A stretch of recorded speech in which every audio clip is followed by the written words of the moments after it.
सभी को ओम नारायणाय नमः। भक्तों, आप सभी को ज्येष्ठ माह के कृष्ण पक्ष की एकादशी निर्जला एकादशी की ढेर सारी शुभकामनाएं। भक्तों, स्वागत है आपका। आज इस वीडियो में हम बात करेंगे आने वाली एकादशी की। आने वाली जो एकादशी है ना, निर्जला एकादशी का व्रत महिलाएं बिना जल ग्रहण किए हुए निर्जला व्रत रखती हैं। ज्येष्ठ माह की निर्जला एकादशी इस महीने में कब है? 6 या 7 जून। पूजा का शुभ मुहूर्त क्या रहेगा? पूजा कैसे करना है? कौन से मंत्र हैं जिनका हमें जप करना है? व्रत में क्या खाना है, क्या नहीं खाना है? संपूर्ण जानकारी आज हम आपको इस वीडियो के माध्यम से देने जा रहे हैं, इसलिए वीडियो के अंत तक बने रहें। ज्येष्ठ महीने के निर्जला एकादशी, इसे पूर्ण जन्म के पापों से मुक्ति पाने के लिए, यूं कहे कि मोक्ष की प्राप्ति करने के लिए निर्जला होकर महिलाएं निर्जला एकादशी का व्रत रखती हैं। इस व्रत में जल की एक बूंद भी देने की मन होती है। मैं आऊंगा निर्जला एकादशी, यह सौभाग्य देने वाले एकादशी है। सौभाग्य कैसा? ऐसा सौभाग्य कि यदि कोई अभागी नहीं, स्त्री निर्जला एकादशी का एक व्रत मंत्र कर ले, उसका सौभाग्य जाग जाता है कि संतान पाया जाता है। जिसको सौभाग्य की प्राप्ति नहीं हो रही, यह जिसके हाथों की लकीरों में दुर्भाग्य हो या कहीं की दुआ हो, तो वह दोष हुई मिट जाता है। निर्जला एकादशी के प्रताप से सौभाग्य जागृत होता है। निर्जला एकादशी सौभाग्य को जगाने वाली है। पूर्ण रूप से निर्जला एकादशी का व्रत महिलाएं मोक्ष प्राप्त करने के लिए रखा जाता है। इस एकादशी का व्रत रखने से सभी पापों का नाश हो जाता है। यह सौभाग्य को जगाने वाली एकादशी है। महिलाएं एकादशी का व्रत निर्जला रखती हैं। आपके जीवन की सभी दुखों का अंत करने वाली है। एकादशी आपके जीवन में आर्थिक परेशानी चल रही है तो निर्जला एकादशी इसका एक उत्तम उपाय हो सकता है। आपके जीवन में क्लेश चल रहा है और मोक्ष की कामना करते हैं तो इससे बड़ा कोई उपाय हो नहीं सकता। आज के इस वीडियो में हम बात करेंगे कि इस एकादशी का व्रत करना किस तरह से है, इसमें किस चीज के दान का भी पूजा का विधान है, इस व्रत के नियम क्या है। इस एकादशी का नाम है निर्जला एकादशी। तो क्या हम इस एकादशी के दिन जल ग्रहण कर सकते हैं या नहीं कर सकते? इस एकादशी में कुछ चीजों को त्यागना होता है और असली एकादशी में कुछ ऐसी चीज हैं जिनका आपको सेवन नहीं करना होता है या प्रयोग नहीं करना होता है। वह कौन सी वस्तु में है, कौन सी चीज है जिनको आप इस एकादशी में एक दिन पहले ही त्याग देंगे? इसके नियम क्या रहेंगे? किस विधि से इस व्रत को करना चाहिए? इस पूजन से इसको करना चाहिए? दान क्या रहेंगे? कारण कब होगा, कैसे होगा, क्या समय रहेगा? एकादशी व्रत किस दिन यह करना है? शुभ मुहूर्त क्या रहेगा? पूजा का समय क्या रहेगा? इस प्रकार से इस संपूर्ण जानकारी इस आने वाली एकादशी के बारे में आपको प्रदान की जाएगी। हम यहाँ पर पंचांग और पुराणों के आधार पर जानकारी प्रस्तुत करते हैं। कौन सा व्रत, कौन सा त्योहार कैसे मनाना है, क्या आप पूजा विधि है जो पुराने में लिखी होती है वहां हम आपको बताते हैं। व्रत कब करना है, समय क्या रहेगा, शुभ मुहूर्त क्या रहेगा, जो पंचांग हमें बताते हैं वह हम आपको बताते हैं। तो इसी प्रकार की लाभदायक जानकारी प्राप्त करते रहना चाहते हैं तो चैनल को अवश्य ही सब्सक्राइब कर लीजिएगा। जानकारी आरंभ करें उससे पहले आपसे निवेदन है कि वीडियो यदि थोड़ा भी उपयोगी लगे तो कृपया एक बार लाइक अवश्य कर दीजिएगा। एक लाइक हमारे लिए बहुत महत्वपूर्ण होता है। अपनी मनोकामना पूर्ति के लिए, अपने व्रत की सफलता के लिए कमेंट बॉक्स में अवश्य लिखिएगा ओम नारायण नमः। इस मंत्र की बहुत अधिक महिमा है। इस ज्येष्ठ माह में यह मूल मंत्र है, वैसा का जितना अधिक हो सके इस मंत्र को लिखिए। जहां अवसर मिले वहां लिखिए। जो पूजा कर रहे हैं उसमें इसका प्रयोग कीजिए। तुलसी को जल दे रहे हैं, बोलिए ओम नारायण। पीपल को जल दे रहे हैं, बोलिए ओम नारायण। नम पूजन कर रहे हैं, स्नान कर रहे हैं, एक ही मंत्र का जाप कीजिए ओम नारायण नारायण। कमेंट कर रहे हैं, एकादशी का व्रत रखे हुए हैं, उनको भी इसी मंत्र का ओम नारायण नमः का जितना अधिक लिखेंगे, जितना अधिक बोलेंगे इस पूरे ज्येष्ठ माह में, उसका कई हजार गुना पुण्य आपको प्राप्त होगा। ये पुराने की बात है, पद्म पुराण में वर्णित है। तो चलिए भक्तों, जानकारी आरंभ करते हैं। बात करते हैं आने वाले एकादशी के बारे में। प्रथम अर्थात कृष्ण पक्ष की एकादशी होगी और इसका नाम होगा निर्जला एकादशी, जो आपके जीवन का दुर्भाग्य मिटा सकती है। किसी एकादशी के बारे में जो पुराने में वर्णन मिलता है ना, वह यही मिलता है कि यह एक एकादशी वहां एकादशी है जो इस दुनिया में सर्वाधिक पुण्य देने वाली है। किस प्रकार से पुराणों में सबसे बड़ा दान क्या है, कन्यादान, और अन्य दान से बड़ा कोई भी दान पुराणों में नहीं बताया गया है। हमारे सनातन धर्म हिंदू धर्म की बात करें तो सबसे बड़ा दान अनुदान है। इससे देवता, मनुष्य और पितृ तीनों को रोड तृप्त और प्रसन्न किया जा सकता है। इसीलिए इसको महादान और सबसे बड़ा दान कहते हैं। यह होता है कन्यादान। आप जानते हैं, एकादशी का एक व्रत करने से आपको 1000 कन्यादान करने का फल प्राप्त होता है। जितना अनुदान और कन्यादान दोनों को मिलाकर फल आपको प्राप्त होगा, उतना केवल एक वर्ष में। एकादशी आपको कहूंगा कि एकादशी को दिन खोलकर कीजिए, भगवान का पूजन कीजिए, विधि से पूजन कीजिए, विधि से कथा श्रवण करिए और विधि से व्रत कीजिए। यह व्रत आपके इस जीवन के संकट को तो दूर करेगा ही, परलोक को भी सुधरेगा। यह वह व्रत नहीं है कि केवल परलोक में आपका काम आएगा, नहीं, यह इस लोक में भी काम आएगा।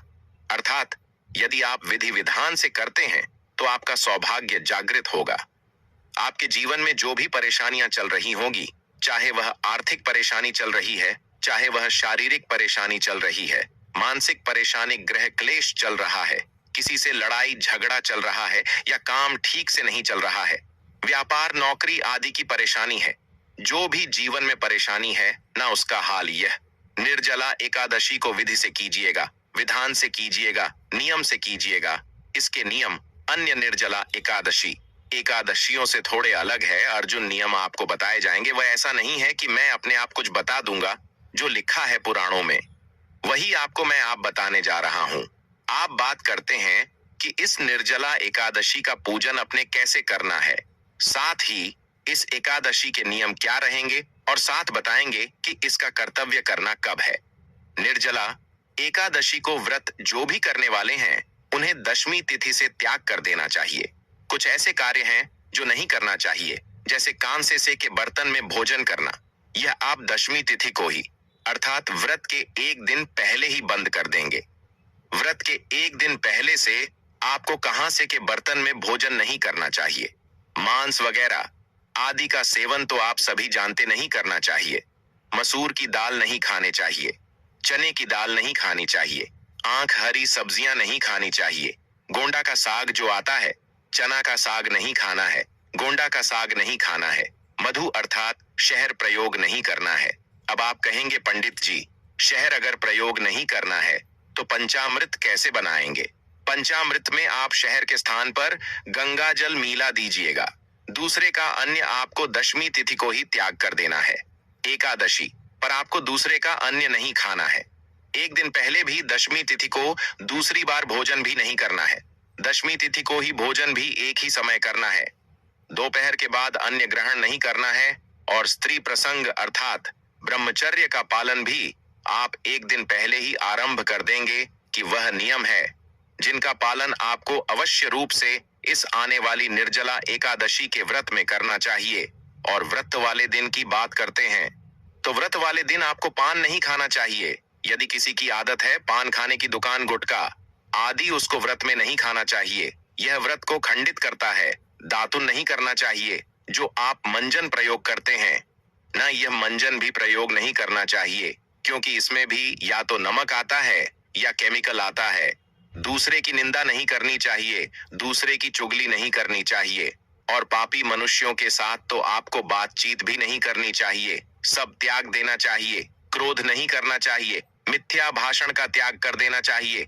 और व्रत वाले दिन अगर भोजन की बात करें, आहार की बात करें, तो फल आहार का सेवन करना चाहिए। तेल और अन्य तथा नामक, यह तीनों ही चीज इस दिन वर्जित बताई गई हैं। इनका सेवन भी आपको नहीं करना चाहिए। यह वह वस्तुएं हैं जिनका आपको निर्जला एकादशी व्रत पर त्याग करना है, अर्थात में का प्रयोग और बंद कर देना है दशमी तिथि से। और जो एकादशी वाली चीज है कि एकादशी को क्या नहीं खाना है, वह हमने आपको बताइए कि इसका व्रत पूजन कैसे करेंगे। तो एकादशी के व्रत वाले दिन वृद्धि को सूर्य उदय से पहले अवश्य उठ जाना चाहिए। वहां चल रहा है, वैसे तो संभव हो स्नान कीजिए, क्योंकि ज्येष्ठ स्नान की महिमा बड़ी अद्भुत है। साहब, स्नान की महिमा इतनी अधिक है कि इसका जो पुण्य है ना, वह कार्तिक स्नान से भी 1000 गुना अधिक है, और उसको ज्यादातर लोग जानते नहीं हैं। और इसका कारण भी भगवान श्री हरि विष्णु का एक श्राप है कि यह कहे कि भगवान श्री हरि विष्णु का एक वचन है जो उन्होंने यमराज को दिया था कि महिमा इसका पुण्य सभी मासूम में सर्वोत्तम है। यदि आप कार्तिक स्नान को या कार्तिक मास को सबसे उत्तम समझते हैं तो यह आपकी भूल होगी।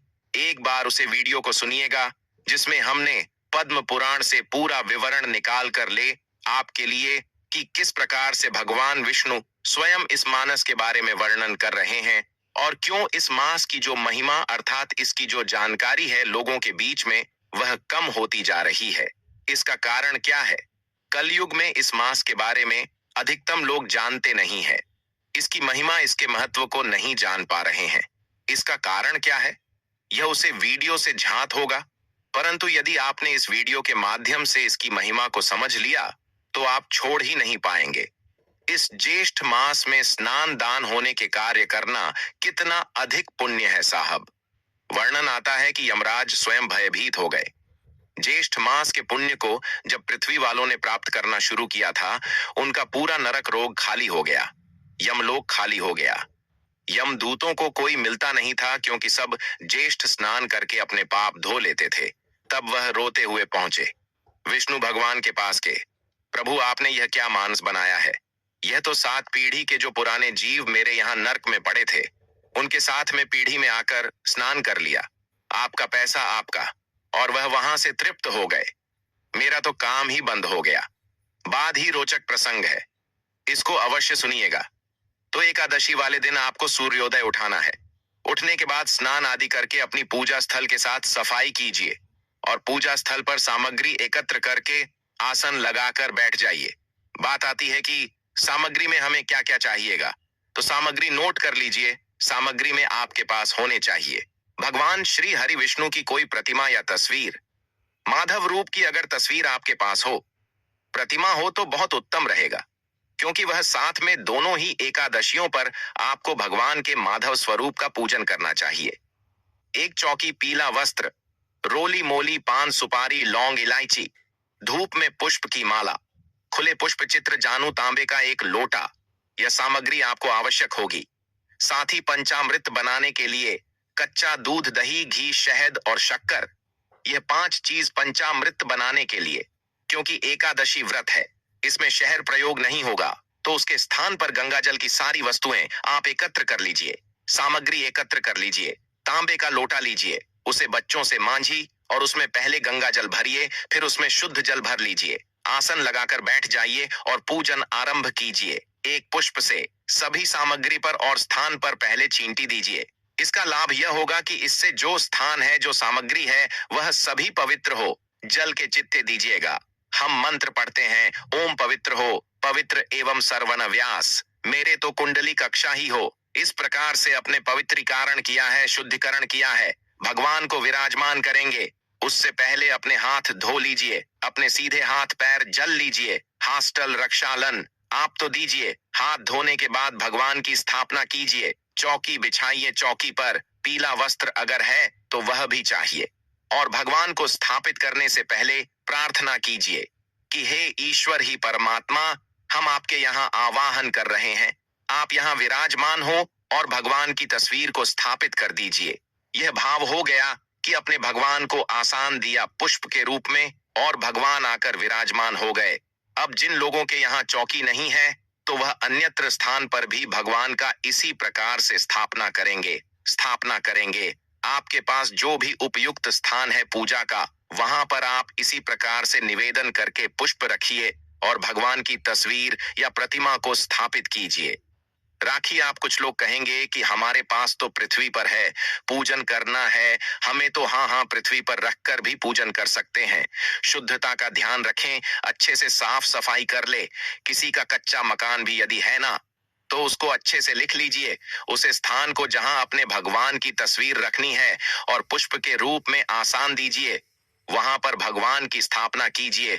वही फल है जो चौकी पर मिलेगा। और कहते हैं कि मुझे स्थान से अंतर नहीं पता लगता, मुझे आपका भाव जानना है। अगर आप भाव से पूजन करेंगे तो मेरे लिए सोने की चौकी पर बिठाने वाला और पृथ्वी पर बिठाने वाला दोनों ही बराबर है, दोनों ही समान। जिसको जितना मैंने दिया है उसको उसी अनुसार मेरा व्रत पूजन करना। स्थापना करने के बाद सामने दीपक रखिए। गीता दिया, घी के दिए के नीचे भी आसान दीजिएगा। दीपक को कभी पृथ्वी पर नहीं रखते हैं या कहीं भी सीधा नहीं रखते हैं, आसान देते हैं। और धूप रखिएगा। अब आपको दीपक को प्रचलित कर लीजिए, धूप को प्रचलित कर लीजिए और संकल्प कीजिए। व्रत करने का संकल्प करने के लिए अपने सीधे हाथ में जल लीजिए। 1 रुपये का सिक्का दक्षिण के रूप में काम से कम रखिए और 3 बार बोलिए, ओम श्री विष्णु, ओम श्री विष्णु, ओम श्री विष्णु। अपना नाम, अपना गोत्र, जिस स्थान पर बैठकर आप संकल्प कर रहे हैं वहां का मकान नंबर, क्षेत्र का नाम, शहर का नाम, वैशाख माह से कृष्णा पक्षी, एकादशी, आयाम, पुण्यतिथि, आयु, आरो के पिता प्राप्त है। सौभाग्य प्राप्त, प्यार था, यह सुख संपत्ति प्राप्त है। एकादशी व्रत पूजन संकल्पम, संकट से विष्णु शरण, शरण प्रताप। और वह संकल्प भगवान के चरणों में अर्पित कर दीजिए, हाथ जोड़कर नमस्कार कीजिए। अब आप भगवान का पूजन आरंभ करेंगे। पूजन करने के लिए भगवान के सामने एक पत्र रख दीजिए, कटोरी रख दीजिए या कोई अन्य पत्र जिसमें आप पूजा की सामग्री अर्पित करेंगे। भगवान को पहले पद आर्ग अजमानी कराया जाएगा। चल रहा है तो उसी के अनुसार मित्रों का प्रयोग करना है। माधव मास की एकादशी में माधव मास का प्रभाव बहुत अधिक देखा गया है, इसीलिए इस प्रकार से हमें पूजन करना चाहिए। सबसे पहले भगवान को पद्य और आजमनी अर्पित करेंगे। पद्य के रूप में 1 चम्मच जल अर्पित कीजिएगा। ओम भूर्भुव स्वश्री माधवय वैष्णव नमः पद्यम समर्पयारी के रूप में जल्पित कीजिए। भगवान माधव का पूजन करते हैं, भगवान के माधव स्वरूप का पूजन कर रहे हैं। ओम भूर्भुव स्वनारायणम के रूप में 1 चम्मच जल आप परमात्मा को अर्पित कीजिए।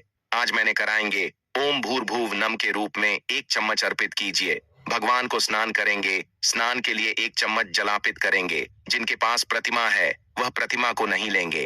ओम भूर्भुव स्व माधव आय नमः पंचामृत बनाया, कच्चा दूध, दही, शहद के स्थान पर गंगा जल और शक्कर। ओम भूर्भुव स्व श्री माधवय नमः पंचामृत स्नान, पंचम समर्पण। शुद्ध जल से स्नान करेंगे। शुद्ध जल संस्थान करने के लिए 1 चम्मच जल शुद्ध कीजिएगा।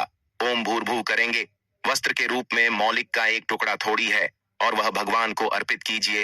ओम भूर्भुवा स्वाहा वस्त्रम समर्पयारियों पवित्रम, या क्यों पवित्रपित करेंगे, जनवरी लीजिए, उसे पर तिलक कर लीजिए होली से और वह अर्पित कीजिएगा।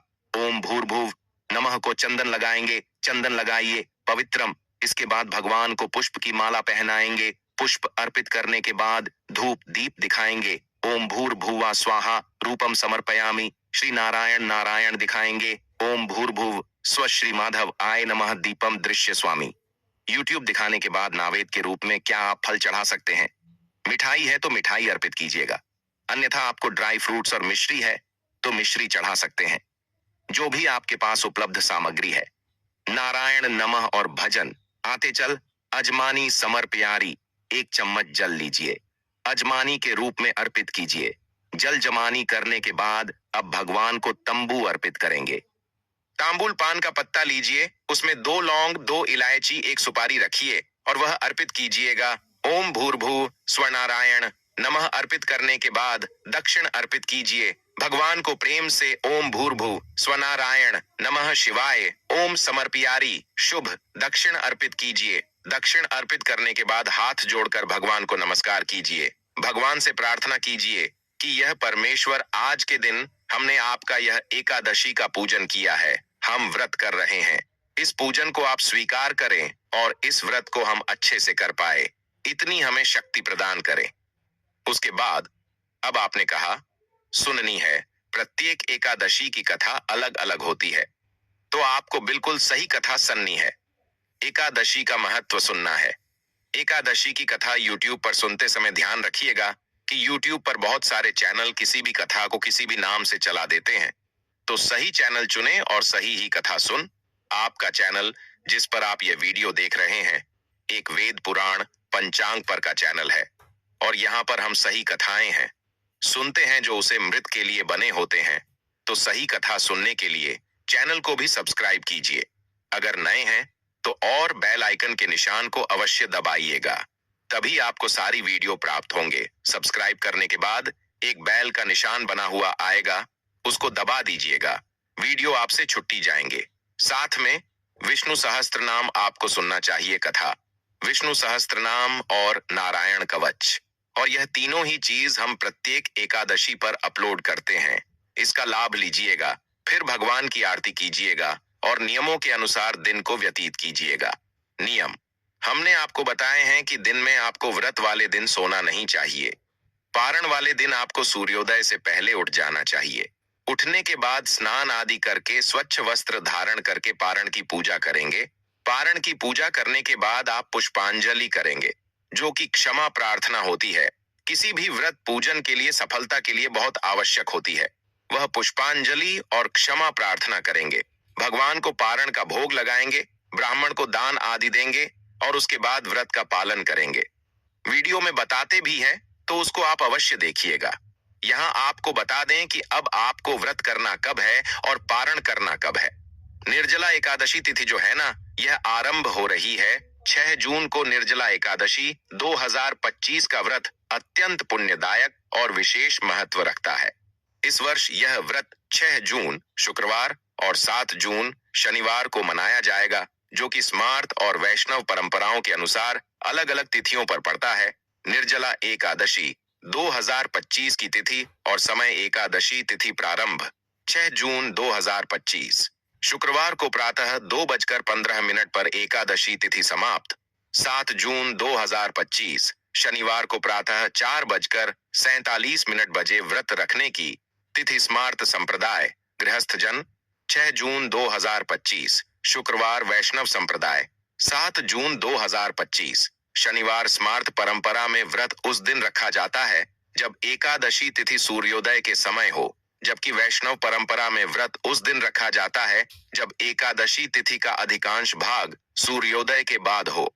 व्रत पारण उपवास समाप्ति का समय स्मार्त व्रत पारण 8 जून 2025 शनिवार को दोपहर 1:40 से 4:30 बजे तक। वैष्णव व्रत पारण 9 जून 2025 रविवार को प्रातः 5:23 से 7:17 तक पारण हरिवासर के समाप्त होने के बाद किया जाता है, जो कि 7 जून को प्रातः 11:25 तक समाप्त होगा।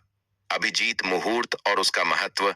अभिजीत मुहूर्त प्रत्येक दिन का यह मुहूर्त सूर्योदय के लगभग 24 मिनट बाद से लेकर 48 मिनट तक रहता है। यह समय अत्यंत शुभ माना जाता है और किसी भी कार्य के लिए उपयुक्त होता है।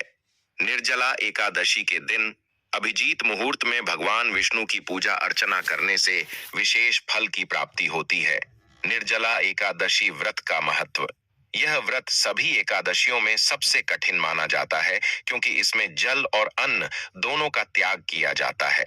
इस व्रत को रखने से वर्ष भर की सभी एकादशियों का पुण्य प्राप्त होता है।